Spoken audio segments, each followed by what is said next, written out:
Hello बच्चों, क्या हाल चाल। This is OP Gupta, your math mentor on this beautiful channel of yours that is Mathematicia by OP Gupta. तो आज के विश्वास टेस्ट सीरीज नंबर 6 का टॉपिक क्या होने वाला है, चलिए मैं आपको दिखाता हूँ। जैसा कि यहाँ पर आप देख रहे होंगे, आज का टॉपिक यानी रिलेशंस एंड फंक्शन। ये टेस्ट मैं ऑलरेडी हमारे टेलीग्राम एंड व्हाट्सएप ग्रुप में शेयर कर चुका हूँ। अगर आप लोगों ने अभी तक हमारा टेलीग्राम ग्रुप ज्वाइन नहीं किया है तो किसका वेट कर रहे हो। इस वीडियो का डिस्क्रिप्शन बॉक्स चेक कर लेना, आपको टेलीग्राम ग्रुप का लिंक मिल जाएगा। मोर ओवर, अगर आप लोग चाहें तो हमारी मैथ मिशन बुक भी परचेज कर सकते हैं ताकि आपकी प्रिपरेशन सुपर स्ट्रांग हो जाए। ठीक है बच्चों, इस वीडियो के डिस्क्रिप्शन बॉक्स में फ्लिपकार्ट का भी डायरेक्ट लिंक आपको मिल जाएगा। चलते हैं आगे और फटाफट इस वीडियो को लाइक करने के बाद अपने सभी क्लासमेट्स को भी शेयर कर दो। ठीक है, और इस चैनल को सब्सक्राइब करके बेल नोटिफिकेशन प्रेस कर लेना। अब चलते हैं और अपने टेस्ट का सॉल्यूशन स्टार्ट करते हैं। तो ये रहा बच्चों टेस्ट नंबर 6। चलिए स्टार्ट करते हैं क्वेश्चन 1 से इस टेस्ट का सॉल्यूशन। तो यहाँ पर आपको फर्स्ट 5 क्वेश्चन 1 मार्कर दिख रहे होंगे। चलिए स्टार्ट करते हैं क्वेश्चन 1 का सॉल्यूशन। क्या बोला हुआ है, यहाँ पर f दे रखा है 2,2, 4,16, 5,25 एंड 2,4। आपसे पूछा है state whether f is a function और नॉट। तो सबसे पहली बात, यहाँ पर f फंक्शन नहीं है क्योंकि 2,2 और 2,4 पे फोकस करो। मैं यहाँ पर क्या कह रहा हूँ कि 2,2 एंड 2,4 ये दोनों बिलोंग करते हैं f से। That means element 2 has more than 1 images, यानी 2 इमेजेस हैं इसके, है ना। इस एलिमेंट 2 का एक इमेज तो 2 है और इसी एलिमेंट 2 का एक इमेज 4 भी है। तो इसके 2 इमेज हैं अंडर f, 2 इमेज हैं under f। Therefore f is only a relation, this is not a function. ठीक है बच्चों, रीजनिंग बेस्ड क्वेश्चन है, ऐसे क्वेश्चन आपके एनसीईआरटी में भी हैं। चलते हैं आगे, क्वेश्चन नंबर 2 को देखते हैं। क्वेश्चन 2 में क्या बोला हुआ है, यहाँ पर ये एक ऑर्डर्ड पेयर है, ये भी एक ऑर्डर्ड पेयर है और बोला गया है कि ये जो एक्सप्रेशन है this represents an identity function. तो आपको ऑर्डर्ड पेयर की वैल्यू लिखनी है इस फॉर्म में, x, y की फॉर्म में। यहाँ पर x और y की वैल्यू आपको निकालनी पड़ेगी। अब अगर आपको ध्यान हो बच्चों, जो आपका आइडेंटिटी फंक्शन होता है ना, वो देखो इस तरीके से होता है। कहने का मतलब इसको हम ऐसे भी लिख सकते हैं, यानी जो भी यहाँ पर इनपुट करोगे, जो भी यहाँ पर आप इनपुट करोगे वही आपका आउटपुट आएगा, वही आपका आउटपुट आएगा। यानी इनपुट और आउटपुट बिल्कुल सेम होगा। कहने का मतलब यहाँ पर इनपुट का काम x और 4 कर रहे हैं और यहाँ पर आउटपुट का काम 2 एंड y कर रहे हैं, समझे। यानी ये दोनों आउटपुट हो जाएंगे और यहाँ पर x एंड 4 इनपुट हैं इस आइडेंटिटी फंक्शन के। तो कहने का मतलब इनपुट और आउटपुट बिल्कुल सेम होने चाहिए। तो पहले ऑर्डर्ड पेयर के केस में यहाँ पर x इक्वल्स 2 आएगा और दूसरे वाले ऑर्डर्ड पेयर के केस में यहाँ पर 4 इक्वल्स y आएगा। तो x और y की वैल्यू मिल चुकी है। कहने का मतलब मुझे यहाँ पर अपना आंसर कैसे लिखना होगा बच्चों, x, y यानी ऑर्डर्ड पेयर के फॉर्म में। तो ये बनेगा देखो इस तरीके से। बस आपका आंसर आपके सामने आ चुका है बच्चों, यानी क्वेश्चन 2 का भी सॉल्यूशन हमने कर लिया। अब चलते हैं जरा क्वेश्चन नंबर 3 को देखते हैं। इसमें क्या बोला हुआ है, यहाँ पर भी ये एक फंक्शन दे रखा है और ये कांस्टेंट फंक्शन है। तो यहाँ पर आपको a की वैल्यू बतानी है। अब देखो कांस्टेंट फंक्शन कैसा होगा, जैसे मैं लिख दूँ f(x) इक्वल्स k और यहाँ पर k क्या है, कोई भी रियल नंबर हो सकता है क्योंकि ये कांस्टेंट फंक्शन है। अब इसमें क्या होता है कि आप इनपुट कुछ भी करो, इनपुट कुछ भी करो, आपको आंसर हमेशा सेम कांस्टेंट यानी कांस्टेंट k मिलेगा, यानी आउटपुट हमेशा सेम वैल्यू रहेगी। कहने का मतलब यहाँ पर ये इनपुट करो या फिर ये इनपुट करो, आउटपुट हमेशा सेम रहेगा। तो यहाँ पर ये भी आउटपुट है और ये भी आउटपुट है और ये सेम रहना चाहिए। कहने का मतलब a की वैल्यू 11, बस ये आपका आंसर आ गया, समझे। कंसेप्चुअल क्वेश्चन है ये सारे। चलते हैं आगे, क्वेश्चन नंबर 4 को देखते हैं। क्वेश्चन 4 में क्या है बच्चों, अब क्वेश्चन 4 में बेसिकली आपको ये फंक्शन दे रखा है -1 टू द पावर x और ये डिफाइंड है n to z, यानी देखो इस तरीके से आपका ये फंक्शन डिफाइंड है, यानी इनपुट करोगे तो कोई भी नेचुरल नंबर इनपुट कर सकते हो, लेकिन आंसर में आपको हमेशा इंटीजर्स में से ही कुछ मिलेगा, है ना। यहाँ पर आपको रेंज लिखना है बेसिकली। तो यहाँ पर अगर मैं नेचुरल नंबर पुट करूँ और वो इवन नेचुरल नंबर हो, नेचुरल नंबर पुट करूँ और वो इवन नेचुरल नंबर हो, तो यहाँ पर बेसिकली क्या हो जाएगा बच्चों, -1 की पावर में 2 या -1 की पावर में 4 या -1 की पावर में 6, इनमें से कुछ भी पुट करके देख लो, इनमें से कुछ भी पुट करके देख लो, आंसर में आपको +1 ही मिलेगा, समझे। और अगर x यहाँ पर ऑड नेचुरल नंबर ले लिया गया, अगर x यहाँ पर ऑड नेचुरल नंबर लिया आपने, तो यहाँ पर -1 की पावर में x, यानी x की जगह 1 या 3 या 5 ऐसा पुट करोगे तो आपको आंसर में -1 मिलेगा। कहने का मतलब आपको यहाँ पर आंसर या तो 1 या फिर -1 मिलेगा। तो बस इन सभी आउटपुट्स का, यानी जो भी आंसर यहाँ पॉसिबल हैं, इनके कलेक्शन को यहाँ पर आप लिख दो। ये आपका रेंज आ चुका है, यानी क्वेश्चन 4 भी हमने सॉल्व कर लिया है बच्चों।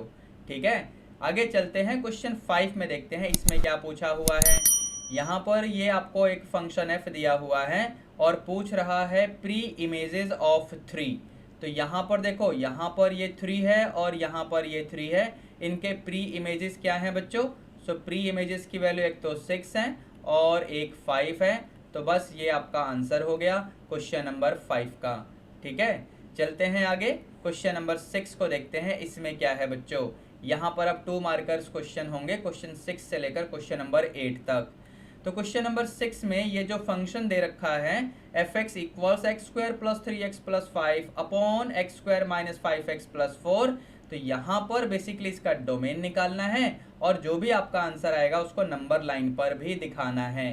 सो डोमेन के लिए यहाँ पर बेसिकली क्या होगा, मैं कहूँगा f(x) डिफाइंड कब होगा। देखो डिनोमिनेटर जब भी आपको दिखे तो वो कभी 0 नहीं होना चाहिए। So f(x) is defined if this denominator is not equal to 0। बात समझ आ रही है।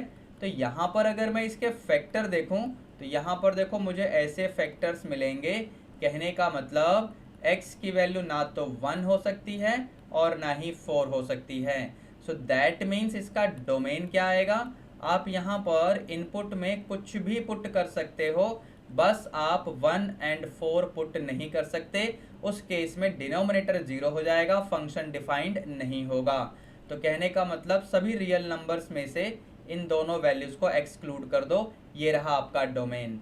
अब इसे नंबर लाइन पे हमें दिखाना है, तो नंबर लाइन आप इस तरीके से अपना प्लॉट कर लो। ये -∞, यहाँ पर इन्फिनिटी, यहाँ कहीं 1 दिखा दो, यहाँ कहीं 4 दिखा दो। 1 नहीं आएगा, 4 नहीं आएगा, तो यहाँ पर आप इधर कहीं भी जा सकते हो, इनके बीच में कहीं भी चल सकते हो और 1 से छोटे भी वैल्यू ले सकते हो। यानी ये आपका डोमेन हो जाएगा बच्चों, जिसको हमने नंबर लाइन पे भी दिखा दिया है। तो क्वेश्चन नंबर 6 का सॉल्यूशन आपके सामने आ चुका है। आगे चलते हैं अगले क्वेश्चन की तरफ। ये रहा अगला क्वेश्चन, यानी क्वेश्चन नंबर 7। यहाँ पर आपको फंक्शन f दिया हुआ है जो कि लीनियर फंक्शन है ऑन z, यानी इंटीजर्स के ऊपर डिफाइंड एक लीनियर फंक्शन है। यहाँ पर आपको फंक्शन f(x) डिटरमाइन करना है। अगर ये फंक्शन लीनियर है तो बेसिकली ये देखो इस फॉर्म में होना चाहिए, यहाँ पर ये फंक्शन इस फॉर्म में होना चाहिए। ठीक है ना। अब यहाँ पर फंक्शन की डेफिनेशन के हिसाब से अगर मैं इनपुट 1 करूँगा तो आउटपुट 1 मिलेगा, 2 करूँगा इनपुट तो आउटपुट 3 मिलेगा, इनपुट में 0 तो आउटपुट -1, इनपुट में -1 तो आउटपुट -3। अब इनपुट का मतलब x की वैल्यूज़, तो यहाँ पर अगर मैं x की जगह 1 पुट करूँगा तो मुझे मिलेगा f(1) = a × 1 + b, now that must be equal to 1, यानी यहाँ पर ये मिलेगा a + b = 1। ठीक है ना। इसी तरीके से अगर मैंने इनपुट यहाँ पर 0 किया, देखो मेरा मन करे तो इनपुट 2 कर सकता हूँ, आउटपुट 3 मिल जाएगा, लेकिन जानबूझ के मैं इनपुट 0 कर रहा हूँ। देखो अगर इनपुट 0 करेंगे तो ये मिलेगा a × x, यानी a × इनपुट यानी a × 0 प्लस में b, और इस केस में आउटपुट यहाँ पर आपको दिख रहा होगा -1 है, तो यहाँ से आपको b की वैल्यू मिल जाएगी। देखो इस तरीके से अब इस b की वैल्यू को इस वाले इक्वेशन में पुट कर दो, तो यहाँ से आपको a मिलेगा 2। चेक करो इक्वेशन फर्स्ट में अगर मैं b की वैल्यू पुट करूंगा तो यहाँ से आपको a2 मिल जाएगा। तो बस आपका फंक्शन क्या हो जाएगा, a और b की वैल्यू यहाँ पर रिप्लेस कर दो तो ये बनेगा 2x माइनस 1। ये आपका फाइनल आंसर आ गया। क्वेश्चन नंबर 7 का भी सॉल्यूशन आपके सामने है बच्चों। ठीक है, अब चलते हैं क्वेश्चन नंबर 8 की तरफ। क्वेश्चन 8 में हमें क्या दिया हुआ है, यहाँ पर एक रिलेशन आपको दे रखा है fx और एक रिलेशन gx भी दे रखा है। ये रहा डेफिनेशन आपके fx का, यानी जब x की वैल्यू इस कंडीशन के हिसाब से चले तो फिर आपको यहाँ पर fx की वैल्यू देखो x स्क्वायर से मिलेगी, और अगर x की वैल्यू इस कंडीशन के हिसाब से चलेगी तो आपको fx की वैल्यू देखो यहाँ से मिलेगी यानी 3x। सिमिलरली आप gx के लिए देख सकते हो, अगर x की वैल्यू इस कंडीशन में हो तो आपको g की वैल्यू यहाँ से मिलेगी, और अगर x की वैल्यू इस कंडीशन में हो तो g की वैल्यू यहाँ से मिलेगी। ठीक है ना, यहाँ पर शो करना है कि f तो फंक्शन है लेकिन g फंक्शन नहीं है। ध्यान से सुनना हम किस तरीके से यहाँ पर काम करेंगे। अगर आप नोट करें यहाँ पर f के केस में x इक्वल्स 3 वाली कंडीशन यहाँ भी दिख रही है और x इक्वल्स 3 वाली कंडीशन यहाँ भी दिख रही है। तो चलो जरा हम यहाँ पर कुछ काम करके देखते हैं, यानी इनपुट 3 करते हैं तो देखते हैं हमें आउटपुट यानी इमेजेस कितने मिलते हैं, क्या डिफरेंट इमेज मिलते हैं या फिर सेम मिलते हैं। तो यहाँ पर x इक्वल्स 3 मैं ऊपर वाली कंडीशन से निकालूंगा तो ये मिलेगा 3 स्क्वायर यानी 9। कहने का मतलब यहाँ पर आपका जो पेयर बनेगा वो बनेगा 3,9। ठीक है ना। अच्छा, फिर यहाँ पर अगर मैं x की जगह 3 पुट करूँ नीचे वाली कंडीशन में तो वो तो आपको दिख रहा होगा 3x यानी 3 इंटू 3 यानी ये भी 9 आएगा। कहने का मतलब यहाँ पर भी जो पेयर आएगा वो 3,9 आएगा। इसका मतलब ये हुआ कि element 3 has only one image, element 3 has only one image under f, one image under f, therefore it is a function, therefore it is a function। ठीक है बच्चों, अब जरा g को चेक करके देखते हैं कि g में क्या हो रहा है। तो यहाँ पर देखो x इक्वल्स 2 वाली कंडीशन ऊपर भी है और नीचे भी है। तो अगर ऊपर वाली कंडीशन में x की जगह 2 डालेंगे तो यहाँ पर आपको मिलेगा, देखो ध्यान से 4। कहने का मतलब 2,4 इस तरीके से आपको एक पेयर मिलेगा। नीचे वाली कंडीशन में अगर आप x की जगह 2 डालेंगे, यहाँ पर चेक करो तो यहाँ पर ये बनेगा 3x यानी 3 इंटू 2 यानी 6, यानी यहाँ पर क्या हो जाएगा 2,6। तो अब आप नोटिस करिए यहाँ पर 2 का एक इमेज तो 4 है और 2 का दूसरा इमेज 6 है। इसका मतलब मैं क्या लिखूँगा, एलिमेंट 2 हैज़ मोर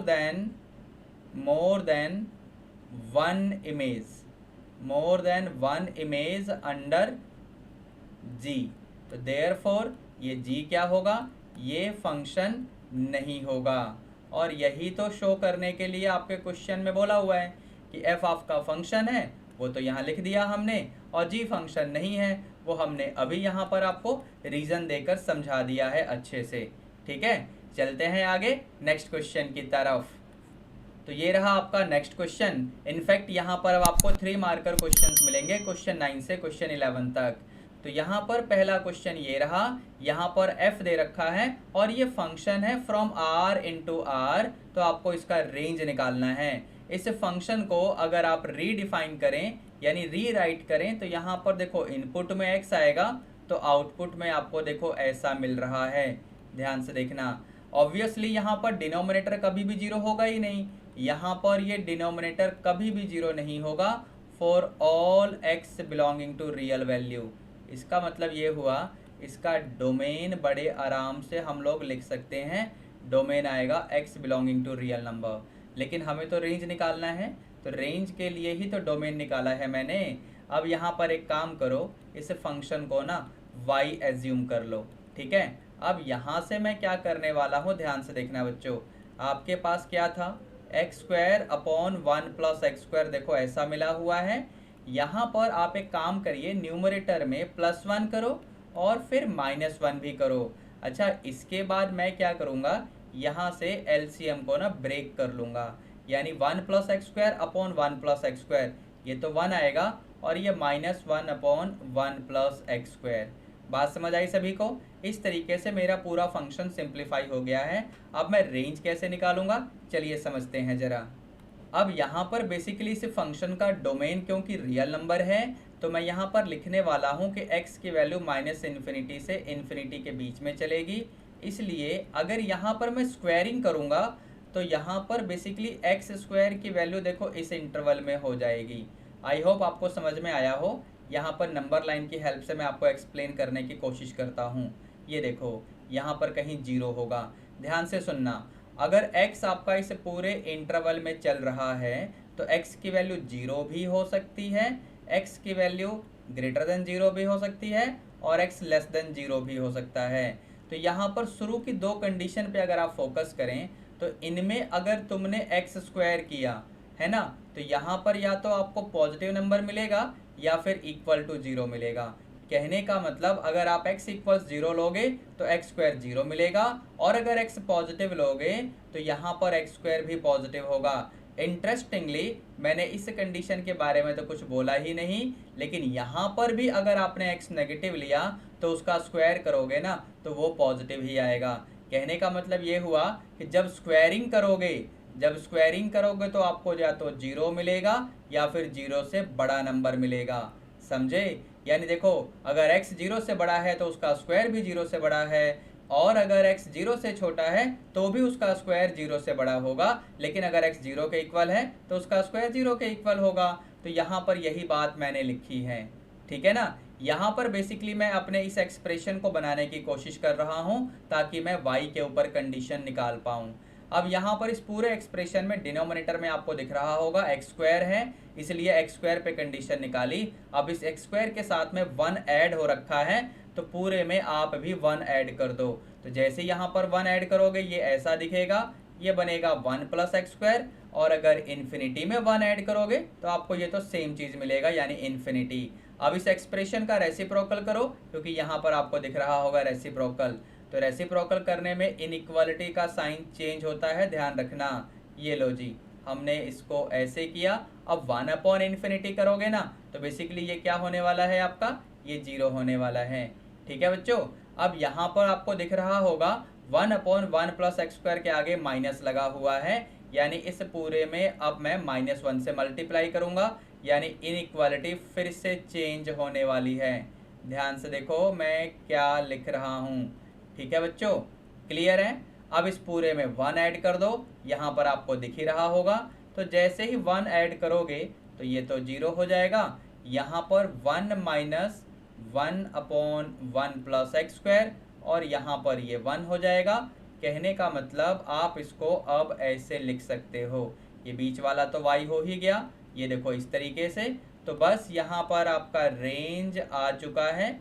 रेंज क्या आएगा, y belonging to this interval, zero पे क्लोज और वन पे ओपन इंटरवल। ये आपका आंसर आ चुका है क्वेश्चन नंबर 9 का। बहुत ही प्यारा क्वेश्चन है, एक बार ध्यान से देख लो, ठीक है बच्चों। चलते हैं आगे यानी क्वेश्चन नंबर 10 की तरफ। क्वेश्चन नंबर 10 ये रहा आपके पास। यहाँ पर एक फंक्शन आपके पास डिफाइन करके दिया हुआ है, आपको बस इसका ग्राफ बनाना है। एनसीईआरटी का बहुत प्यारा क्वेश्चन है ये। एनसीईआरटी का कौन सा एग्जाम्पल नंबर है मुझे कमेंट करके बताना। तो यहाँ पर ग्राफ बनाने के लिए मैं अपने फंक्शन को सबसे पहले y एज्यूम करूँगा, ठीक है ना। अब यहाँ पर x के ऊपर अलग अलग कंडीशंस में मुझे यहाँ पर ग्राफ प्लॉट करना पड़ेगा। यानी यहाँ पर अगर x नेगेटिव होगा तो y यानी fx की वैल्यू देखो ऐसे मिलेगी। अगर x आपका जीरो के इक्वल है तो y आपका 1 रहेगा। अगर x आपका जीरो से बड़ा है तो y आपका x प्लस 1 यानी 1 प्लस एक्स भी लिख सकते हो। तो यहाँ पर अगर आप टेबल बनाओगे ना, टेबल इसलिए बना रहा हूँ ताकि आपको समझाने में मुझे हेल्प रहे। टेबल यानी वही जो आपने क्लास 10th में भी सीखा हुआ है। यहाँ पर x और यहाँ पर y। अब x की जो भी वैल्यू आपको लेनी है वो इस कंडीशन के हिसाब से लेनी है, ध्यान रखना। तो यहाँ पर जैसे अगर x की वैल्यू -1 ली जाए या -2 ली जाए तो इस कंडीशन के हिसाब से ही चल रहा है। लेकिन अब y क्या बनेगा बच्चों, यहाँ पर x की जगह -1 डालोगे तो ये 2, यहाँ -2 डालोगे तो ये 3 आ जाएगा। ग्राफ प्लॉट करेंगे, ध्यान से वेट करना। जब x 0 है तो y 1, ये सेकंड कंडीशन, ये तो ऐसे ही रहेगा। थर्ड वाले में आपको टेबल बनाना है तो x की वैल्यू 0 से बड़ी लेनी है, ध्यान रखना बच्चों। ठीक है, चलिए काम शुरू करते हैं। यहाँ पर ये आपका x हो जाएगा और ये आपका y। यहाँ पर x की वैल्यू 0 से बड़ी यानी सपोज 1 या 2 ले लिया मैंने। यहाँ पर 1 डालोगे तो y 2 और अगर 2 डालोगे तो यहाँ पर y की वैल्यू 3 आ जाएगी। ठीक है बच्चों, बात समझ आई। अब ग्राफ बनाने के लिए यहाँ पर आप x axis and y axis draw कर लो। ये आपका y एक्सिस हो जाएगा और यहाँ पर आप x एक्सिस को भी ड्रॉ कर लो। ठीक है बच्चों, तो ये आपका x एक्सिस हो गया, ये आपका y एक्सिस, यहाँ पर कहीं ओरिजिन। ठीक है, तो जब x 0 है तो y 1 है, मतलब यहाँ पर बेसिकली मैं नंबर्स को भी दिखा देता हूँ। ये आपका 1 हो जाएगा, यहाँ पर 2 और यहाँ पर 3, ये 3, ये 2 और ये 1। अच्छा, x की वैल्यू यहाँ पर 1 ले लो, यहाँ पर 2 ले लो, यहाँ पर 3 ले लो और यहाँ पर x की जगह -1, यहाँ पर -2। ये आपका x डैश है और ये आपका y डैश है। तो यहाँ पर जब x 0 है तो y 1 है, यानी ये वाला पॉइंट आएगा, x 0 तो y 1। ठीक है, अच्छा इस वाले कंडीशन में चलते हैं। जब x -1 है तो y 2 है, जब x -1 है तो y 2 है, यानी यहाँ पर कहीं आएगा आपका पॉइंट। फिर जब x -2 है तो y 3 है, यानी यहाँ से हम जाएंगे देखो इस पॉइंट पे। ठीक है, तो इनको अगर मैं ज्वाइन करूँ इस तरीके से, देखो ऐसे चलेगा, ये इस तरीके से आपका ये ग्राफ आएगा। ठीक है, अच्छा इस वाली कंडीशन में जब x 1 है तो y 2 है, जब x 1 है तो y 2 है, यानी यहाँ पर आपको दिख रहा होगा।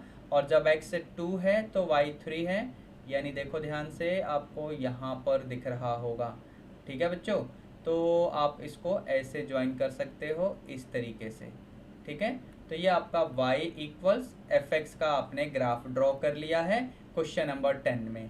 ठीक है, चलें आगे बढ़ते हैं। क्वेश्चन नंबर 11 को देखते हैं। क्वेश्चन 11 में क्या है? क्वेश्चन 11 में आपके पास ये फंक्शन है, आपको इसका डोमेन और रेंज फाइंड करना है। तो यहाँ पर बेसिकली मैं क्या कहूँगा, ये जो फंक्शन f है ये डिफाइंड कब होगा? स्क्वायर रूट के केस में क्या होता है बच्चों? स्क्वायर रूट के केस में ये होता है कि स्क्वायर रूट के अंदर जो भी चीज़ आपको दिख रही है वो नेगेटिव नहीं होनी चाहिए, मतलब ग्रेटर देन या इक्वल टू 0 होना चाहिए। बात समझ आ रही है सभी को? ठीक है, तो यहाँ पर 4x - x² - 3 ग्रेटर देन या इक्वल टू 0 होना चाहिए। चलते हैं यहाँ से x के ऊपर कंडीशन निकाल लेते हैं। इस पूरे को -1 से मल्टीप्लाई करो, x² - 4x + 3, ये इनइक्वालिटी चेंज हो जाएगा। यहाँ पर अगर मैं फैक्टर बनाऊँ तो x - 3 x - 1, एक बार चेक करो, क्रिटिकल पॉइंट 1 एंड 3 आएंगे तो यहाँ पर नंबर लाइन प्लॉट करो, ये रहा 1, ये रहा 3, यहाँ -∞ तो होगा ही और ये इन्फिनिटी। तो यहाँ से मैं क्या करने वाला हूँ, x की कोई भी रैंडम वैल्यू लेने वाला हूँ। फॉर एग्जांपल 0, यहाँ से 2 और यहाँ से सपोज मैंने x की जगह 4 ले लिया। इन सभी नंबर्स को मैं यहाँ पर और यहाँ पर डाल के चेक करूँगा कि ये कंडीशन सेटिस्फाई हो रही है या नहीं हो रही है। x की जगह 0 यहाँ डालोगे तो -3, यहाँ पर -1, दोनों को मल्टीप्लाई करोगे तो आपको LHS में पॉजिटिव क्वांटिटी मिलेगी। तो पॉजिटिव क्वांटिटी का मतलब ये हुआ ये वाली कंडीशन सेटिस्फाई नहीं हो रही है बच्चों। ठीक है, यहाँ पर जब मैं x की जगह 2 डालूंगा तो 2 - 3 यानी -1, यहाँ 2 डालोगे तो ये आपका +1 हो जाएगा। इनको मल्टीप्लाई करोगे तो एक नेगेटिव नंबर आएगा। तो नेगेटिव नंबर बेसिकली अगर आया इस इंटरवल में तो यहाँ पर ये कंडीशन सेटिस्फाई हो गई, <0 वाली कंडीशन। अब अगर x की जगह 4 यहाँ डालो और यहाँ पर डालो तो ये आपको पॉजिटिव मिलने वाला है, मतलब आपकी जो कंडीशन है वो सेटिस्फाई नहीं होगी। अब जरा इन सभी चीज़ों को मैं यहाँ पर रब कर देता हूँ ताकि आपको सिर्फ फेयर वर्क ही दिखे। ठीक है बच्चों, तो यहाँ पर आपको x की वैल्यू या तो 1 लेनी पड़ेगी या फिर 3 लेनी पड़ेगी, या फिर इनके बीच में आप चलोगे तभी आपको ये वाली कंडीशन सेटिस्फाई होते हुए दिखेंगी। कहने का मतलब ये हो गया कि यहाँ पर डोमेन क्या बनेगा बच्चों, यहाँ पर डोमेन बनेगा x belonging to close interval 1,3। ये आपका आंसर आ गया डोमेन का। अब यहाँ पर आपको रेंज निकालना है। सो रेंज निकालने के लिए मैं क्या करने वाला हूँ, अपने फंक्शन को मैं y एज्यूम कर लूँगा। तो यहाँ से आपका फंक्शन y क्या बनेगा, ये बनेगा 4x - x² - 3, पूरे का रूट तो है ही, मुझे y पे कंडीशन निकालनी है अगर x इस इंटरवल में है तो चलिए काम शुरू करते हैं। यहाँ पर स्क्वायरिंग करूँगा मैं, तो जैसे ही स्क्वायरिंग करेंगे आपको मिलेगा 4x minus x square minus 3। Side change करो जरा, तो यहाँ से आपको मिलेगा एक्स स्क्वायर, ये इधर आ जाएगा, ये बनेगा माइनस 4x और ये बनेगा आपका plus 3 plus y square, all that is equal to 0। समझे बच्चों? इसको जानबूझ के मैं ब्रैकेट में रख रहा हूँ, ध्यान से सुनना मैं क्या लॉजिक लगाऊंगा। अब यहाँ से मैं किस तरीके से सॉल्व करूँगा, ध्यान से सुनना, क्योंकि x इस इंटरवल से बिलोंग कर रहा है जिसमें कोई भी नॉन रियल नंबर तो है नहीं, यानी x यहाँ पर एक रियल क्वांटिटी है। सो देयरफॉर ये जो आपका इक्वेशन है ना, यहाँ पर अगर मैं सिंप्लीफाई करूँ x की वैल्यू निकालने के लिए, तो यहाँ पर बेसिकली x एक रियल क्वांटिटी आना चाहिए। इसके लिए इसका डिस्क्रिमिनेंट क्या होना चाहिए, ग्रेटर देन और इक्वल टू 0 होना चाहिए। समझे? डिस्क्रिमिनेंट ग्रेटर देन और इक्वल टू 0 अगर होता है किसी भी क्वाड्रेटिक इक्वेशन का, तो वहाँ पर जो भी x की वैल्यू आती है वो रियल वैल्यू आती है। याद आया आपको रियल रूट्स वाली कंडीशन? तो यहाँ पर बेसिकली मैं बी स्क्वायर माइनस 4ac निकालूंगा, तो बी स्क्वायर माइनस 4a और ये रहा c। ठीक है बच्चों? तो ये आपका ग्रेटर देन और इक्वल टू 0 होना चाहिए अगर x रियल होगा तो, यानी x के अगर रियल रूट्स आएंगे तो चलते हैं जरा इसको सिंप्लीफाई कर लेते हैं बच्चों। तो ये बनेगा 16 माइनस यहाँ पर ये माइनस 4 को अंदर भेजो, तो minus 12 minus 4 y square greater than और इक्वल टू 0। तो यहाँ पर ये बनेगा 4 minus 4 y square greater than और इक्वल टू 0। बात समझ आई सभी को? 4 तो यहाँ से ख़त्म हो जाएगा, यानी आपको मिलेगा 1 minus y square greater than और इक्वल टू 0। मैं दोनों तरफ 4 से डिवाइड कर दूंगा। 4 एक पॉजिटिव नंबर है, इनइक्वालिटी पे कोई फ़र्क नहीं पड़ेगा, आपको देखो ऐसा मिलेगा। अब यहाँ से अगर फर्दर सिंप्लीफाई करोगे तो आपको मिलेगा वाई स्क्वायर लेस देन और इक्वल टू 1। इसका सीधा सा मतलब ये हुआ कि y की वैल्यू -1 से 1 इंटरवल के बीच में होनी चाहिए, यानी y यहाँ पर नेगेटिव भी हो सकता है या पॉजिटिव भी हो सकता है, लेकिन क्योंकि यहाँ पर आपका जो फंक्शन है टॉप में देखिए वो एक पॉजिटिव स्क्वायर रूट फंक्शन है, यानी y नेगेटिव नहीं होगा। इसका मतलब ये हुआ कि जब इसका रेंज आप लिखोगे तो वो देखो ऐसे लिखोगे। बात समझ आई? रेंज आपका ऐसा आएगा। ये आपका फाइनली आंसर हो गया क्वेश्चन नंबर 11 का। ये ध्यान रखना कि यहाँ पर y की मैंने नेगेटिव वैल्यू क्यों हटाई है, क्योंकि आपका जो फंक्शन fx है, यानी जो फंक्शन y है, fx को ही तो आपने y माना है यहाँ पर देखो। तो आपका जो फंक्शन fx है ना बेसिकली वो पॉजिटिव स्क्वायर रूट फंक्शन है, इसलिए y की वैल्यू यानी fx की वैल्यू नेगेटिव तो आ ही नहीं सकती। समझे? तो बस इसलिए मुझे यहाँ पर रेंज ऐसा लेना पड़ेगा। तो बस इसीलिए मुझे y की वैल्यू इस इंटरवल में से ही लेनी पड़ेंगी, यानी y की नेगेटिव वैल्यू जो यहाँ पर आ रही थी उनको रिजेक्ट करना पड़ेगा। ठीक है बच्चों? तो बस बच्चों इसी के साथ हम लोगों ने टेस्ट नंबर 6 का भी सॉल्यूशन कंप्लीट कर लिया है। इसका मतलब हमने VTS 1 से लेकर VTS 5 तक ये सारे टेस्ट ऑलरेडी डिस्कस कर लिए हैं। अगर आप लोगों ने ये टेस्ट और इनके सॉल्यूशन अभी तक नहीं देखे हैं देन डोंट वरी, इस वीडियो का डिस्क्रिप्शन बॉक्स चेक कर लेना, आपको सभी टेस्ट के डायरेक्ट लिंक मिल जाएंगे। ठीक है बच्चों? तो बस बच्चों फटाफट इस वीडियो को लाइक करके अपने सभी क्लासमेट्स को भी शेयर कर दो, इस चैनल को सब्सक्राइब करके बेल नोटिफिकेशन भी प्रेस कर दो।